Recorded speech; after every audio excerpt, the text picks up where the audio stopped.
Hi good morning friends. నేను మీ Phaneeshwar sir. This is Phaneeshwar sir from Sahasra IAS Academy. Friends, ముందుగా నా ఛానల్ని సబ్స్క్రైబ్ చేసుకోండి. మన ఎకానమీకి సంబంధించి అప్డేట్స్ అన్నీ daily 5 bits from Phaneeshwar sir అనేటువంటి ప్రోగ్రామ్ చాలా రోజుల నుంచి మనం చేస్తున్నాం.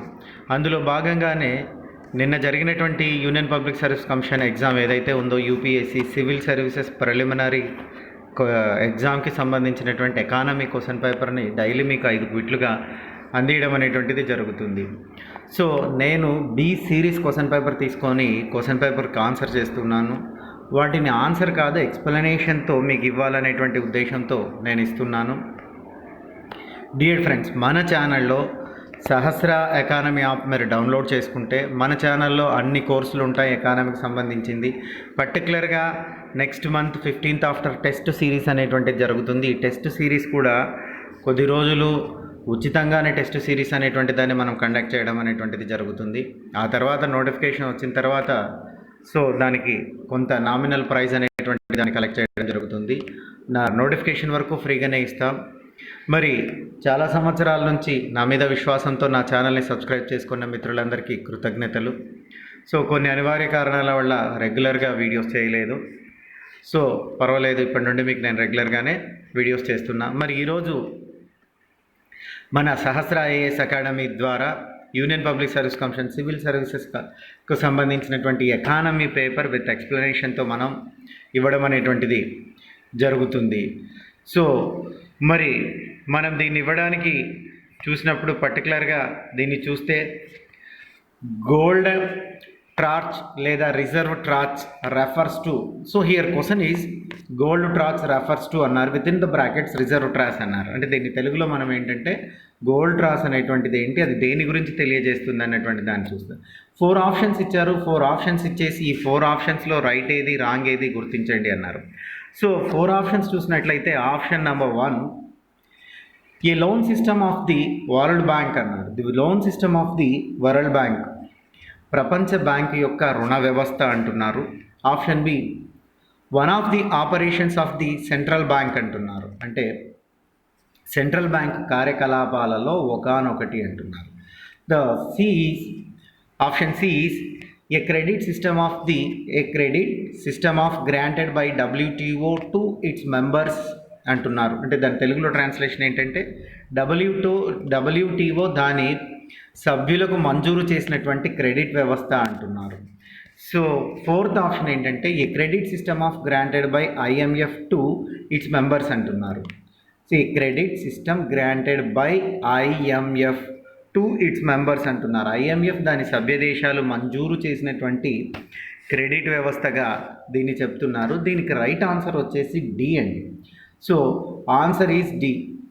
మరి రైట్ ఆన్సర్ డి అనేటువంటి దాన్ని మనం చూసినట్లయితే reserve tranche is the component of the member countries quota with the IMF that in the form of the gold or foreign currency. For any member countries, out of the total quota 25% should be paid in the form of the foreign currency or gold. Actually that is the foreign currency or gold. It's often padindi, hence this is called as a reserve tranche for the gold tranche, reserve tranche. Hence this is called a reserve tranche or gold tranche. ఇది మనం తెలుగులో దీని యొక్క explanation చూసినట్లయితే reserve tranche అనేది లేదా reserve tranche అనేది బంగారు లేదా విదేశీ కరెన్సీ రూపంలో IMF సభ్య దేశం యొక్క కోటాలో భాగం. ఏ సభ్య దేశానికైనా మొత్తం కోటాలో 25% బంగారము విదేశీ కరెన్సీ రూపంలో చెల్లించాలి. ఈ విధంగా చెల్లించడాన్ని రిజర్వ్ ట్రాంచ్ లేదా బంగారు ట్రాంచ్ అనేటువంటి రిజర్వ్ ట్రాంచ్ లేదా బంగారు ట్రాంచ్ అనేటువంటి పదంతో పిలుస్తున్నారు. డియర్ ఫ్రెండ్స్, ఇక్కడ క్వశ్చన్ ఏంటంటే రిజర్వ్ ట్రాంచ్ అనేటువంటిది బంగారు లేదా విదేశీ కరెన్సీ రూపంలో ఐఎంఎఫ్ సభ్య దేశం యొక్క కోటాలో భాగం. అంటే ప్రతి ఒక్క ఐఎంఎఫ్ దేశానికి బంగారులో కానీ కరెన్సీ రూపంలో కానీ కొంత కోటా అనేటువంటిది ఉంటుంది. ఆ కోటాలో భాగం గురించి ఇక్కడ ప్రశ్న అడిగింది. ఏ సభ్య దేశానికైనా మొత్తం కోటాలో 25%, ఏ సభ్య దేశానికైనా మొత్తం కోటాలో 25% బంగారము విదేశీ కరెన్సీ రూపంలో చెల్లించాల్సి ఉంటుంది. ఈ విధంగా చెల్లించడాన్ని ఏమంటున్నాం? రిజర్వ్ ట్రాన్స్ అంటున్నారు. ఇది సో నెక్స్ట్ క్వశ్చన్ నెంబర్ 58. అంటే మనం సర్వీస్ చూసినట్లయితే బి సిరీస్ చూస్తున్నాం. ఈ series below question number 58. Consider the following statement. 36% of India's districts are classified as over exploited or critical by the Central Groundwater Authority CGWA. 36% of India's district areas classified as a over exploited or critical by the central ground water authority అంటున్నారు. ఈ option ఏంటంటే consider the following statement అన్నారు. 4 options ఇచ్చారు. వాటిలో ఏది 3 options ఇచ్చారు. వాటిలో ఏది రైట్ ఏది రాంగ్ అనేటువంటిది చూడాలి. మనం మొదటి చూస్తున్నాం. మొదటిది ఏమన్నారంటే భారతదేశంలో 36 జిల్లాల్లో క్లిష్టంగా ఉన్నట్లుగా కేంద్ర భూగర్భ జలాల అథారిటీ వర్గీకరించింది. అంటే భారతదేశం మొత్తం తీసుకున్నట్లయితే ఈ భూగర్భ జలాలకు సంబంధించి 36 జిల్లాల్లో క్లిష్టతరమైనట్టుగా ఉన్నాయి, క్రిటికల్గా ఉన్నాయని ఎవరు చెప్పారు? కేంద్ర భూగర్భ జలాల అథారిటీ వర్గీకరించింది. Who are this means CGWA.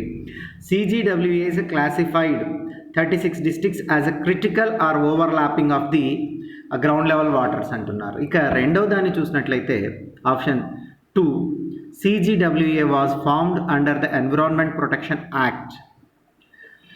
పర్యావరణ పరిరక్షణ చట్టం కింద CGWAని ఏర్పాటు చేశారు. సో ఆప్షన్ 3 చూసినట్లయితే, ఇందులో 3 చూసినట్లయితే statement 3, India has the largest area under the ground water irrigation in the world. India has the largest area under the groundwater irrigation in the world. ప్రపంచ భూగర్భ జల సేద్యములో భారతదేశం అతిపెద్ద ప్రాంతంగా ఉన్నది. సో ఈ ఆప్షన్స్ చూసినట్లయితే 2 and 3 is the right answer in this question. 2 మరియు 3 right answer. Central ground water authority CGWA was constituted under the subsection of 3 of the section 3 of the Environment Protect Act in 1986 for the purpose of the regulation and control of the groundwater development and management in the country. So ఇది ఏం చెప్తుందంటే దేశంలో భూగర్భ జలాల అభివృద్ధి మరియు నిర్వహణ నియంత్రణ ప్రయోజనాల కోసం పర్యావరణ పరిరక్షణ చట్టం 1986లోని సెక్షన్ 3లో ఉపవిభాగం 3 కింద ఈ భూగర్భ జలాల అధికారము లేదా అనేటువంటి దాన్ని ఏర్పాటు చేశారంటే CGWA అనేది 1986లో ఏర్పాటైంది. ఏ చట్టం ద్వారా ఏర్పాటైంది అంటే పర్యావరణ పరిరక్షణ చట్టం 1986 ద్వారా ఏర్పడింది. దానిలో కూడా సెక్షన్ 3లో సబ్సెక్షన్ 3 ప్రకారం ఏర్పడింది. So Central Groundwater Authority established under the Environment Protect Act and Section 3 subsection 3 in the year of 1986. So ఇక ఈ స్టేట్మెంట్ రైట్. ఇక ఇక్కడ 4th స్టేట్మెంట్ చూసినట్లయితే India has the largest area under the ground water irrigation in the world అంటున్నారు. Yes right. ఇది ప్రపంచ భూగర్భ జల సేద్యంలో భారతదేశంలోనే అతిపెద్దదైనటువంటి ప్రాంతం ఉన్నది. So that is the right. ఇక నెక్స్ట్ చూసినట్లయితే another question is 31 question number 31 in your question paper series B. Consider the following statements. Aadhaar metadata cannot be stored for more than 3 months. Aadhaar మెటాడేటాను 3 నెలలకు మించి నిల్వ చేయలేము. సో క్వశ్చన్ ఏంటి? Consider the following statement. నేను first statement చదివాను. First statement ఏంటి? Aadhaar so metadata cannot be stored for more than 3 months. Aadhaar మెటాడేటాను 3 నెలలకు మించి నిల్వ చేయలేము. The first statement. అది రైటా రాంగా చూద్దాం. నెక్స్ట్ స్టేట్మెంట్ 2 ఏముందంటే state cannot enter into any contract with private corporations for the sharing of the Aadhaar data. Aadhaar డేటాను పంచుకోవడానికి ప్రైవేట్ సంస్థలతో రాష్ట్రము ఏ ఒప్పందాన్ని కుదుర్చుకోదు. State cannot enter into any contract with private corporations for sharing of the Aadhaar data. ఇక third statement చూసినట్లయితే Aadhaar is a mandatory for obtaining insurance products. బీమా ఉత్పత్తులు పొందడానికి ఆధార్ తప్పనిసరి. బీమా ఉత్పత్తులు పొందడానికి ఆధార్ తప్పనిసరి. Aadhaar is a mandatory for getting benefits funded out of the consolidated fund of India. భారతదేశం యొక్క సంఘటిత నిధి నుండి నిధులు సమకూర్చడానికి ఆధార్ కార్డ్ అనేటువంటిది తప్పనిసరి. ఇవి ఆధార్కి సంబంధించినటువంటి 4 స్టేట్మెంట్స్ ఇచ్చారు. ఇందులో ఏవి కరెక్ట్ అన్నటువంటివి అడుగుతున్నారు. సో మరి ఏవి కరెక్ట్ అన్నటువంటిది ఈ స్టేట్మెంట్ చూసినట్లయితే 2 and 4th statement is right. Statement 2 ఏం చెప్తుందంటే state cannot enter into any contract with private corporation for the sharing of Aadhaar authority అంటూ. సో ఆధార్ డేటా అంటుంది. Yes, this is the right. స్టేట్కి ఆధార్ డేటాను ఎవరితోనైనా ప్రైవేట్ వాళ్ళతో కాంట్రాక్ట్ చేసుకునేటువంటి అధికారం లేదు. ఆధార్ డేటాను పంచుకోవడానికి ప్రైవేట్ సంస్థలతో రాష్ట్రానికి ఏ ఒప్పందం కుదుర్చుకోలేదు. That is the right. Any state cannot be agreement to private organisations and private contracts to sharing the Aadhaar. అది ఎక్కడా లేదు కాబట్టి statement 2 is right. Next 4th statement చూసినట్లయితే Aadhaar is a mandatory for getting the benefits funded out of the consolidated fund of India. It's exactly right. ఇది statement. భారతదేశం యొక్క సంఘటిత నిధి నుండి నిధులను సమకూర్చుకోవడానికి ఆధార్ తప్పనిసరి. ఇక అనదర్ క్వశ్చన్ చూసినట్లయితే this is question number is 33 in series B question paper. With reference to the funds under the members of the Parliament Local Development Scheme MPLADS, which of the following statements are correct? See friends, here given some statements 1, 2, 3 and 4 statements. ఈ 4 statements ఇచ్చి ఏది right ఏది wrong అంటున్నారు. With reference to the funds under the members of the Parliament Local Area Development Scheme, which of the following statement is correct? Parliament local area development scheme సభ్యులకు క్రింద ఉన్న నిధులతో సూచనలతో క్రింది వాటిలో ఏది సరే. ఇది స్టేట్మెంట్ ట్రాన్స్లేషన్ ఏంటంటే ఎంపీ ల్యాడ్స్కి సంబంధించి 4 స్టేట్మెంట్స్ కింద ఇచ్చారు. ఈ 4 స్టేట్మెంట్స్ ఎంపీ ల్యాడ్స్కి సంబంధించి 4 స్టేట్మెంట్స్లో సరైన స్టేట్మెంట్ ఏది అంటున్నాడు. So statement number 1, MP LADS funds must be used to create durable assets like physical infrastructure for the health, education, etc. ఆరోగ్య, విద్య మొదలైన వాటి కోసం భౌతిక మౌలిక సదుపాయాల వంటి మన్నికైన ఆస్తులను సృష్టించడానికి ఎంపీ ల్యాడ్స్ నిధులను ఉపయోగించాలి. స్టేట్మెంట్ 1. సెకండ్ స్టేట్మెంట్ చూద్దాం. A specified portion of each MP funds must benefit SC/STs population. ప్రతి ఎంపీ ఫండ్లో నిర్దిష్ట భాగం SC/ST జనాభాకు ప్రయోజనాన్ని చేకూర్చుతుంది. సో statement 3. MP LADS funds are sanctioned on yearly basis and the unused funds cannot be carried forward to the next year. MP LADS నిధులను వార్షిక ప్రతిపాదికన మంజూరు చేస్తారు మరియు ఉపయోగించినటువంటి నిధులను అంటే ఖర్చు కానటువంటి నిధులను వచ్చే సంవత్సరానికి మళ్లించడానికి వీల్లేదు, వచ్చే సంవత్సరానికి తీసుకోవడానికి వీలు లేదు. Next 4th one, the district authority must inspect at least 10% of all works under the implementation of every year. This is wrong statement. So జిల్లా అధికార యంత్రాంగం ప్రతి సంవత్సరం కనీసము 10% పనులను పరిశీలించాలి. గుర్తుపెట్టుకోండి అమ్మా, ఎక్కడైనా ఏ యంత్రాంగమైనా జిల్లా యంత్రాంగము పనులను పరిశీలిస్తుందంటే ఎప్పుడు 10%, 5% పరిశీలించిందంటే పూర్తిగా ఫుల్ఫ్లెడ్గా 100% పరిశీలిస్తుంది. ఇలా the statement is right.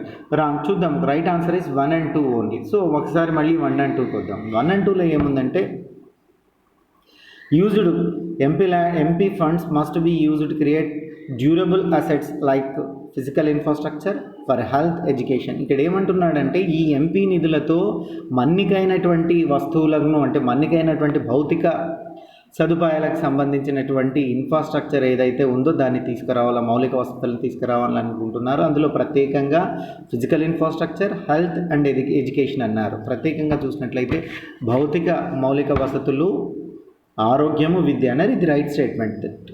Next రెండోది చూసినట్లయితే specified portion of each MPs funded must benefit SC, ST and population. ప్రతి ఎంపీ ఫండ్లో నుంచి నిర్దిష్ట భాగంగా ఎస్సీ, ఎస్టీ జనాభాకు ప్రయోజనం చేకూర్చాలి.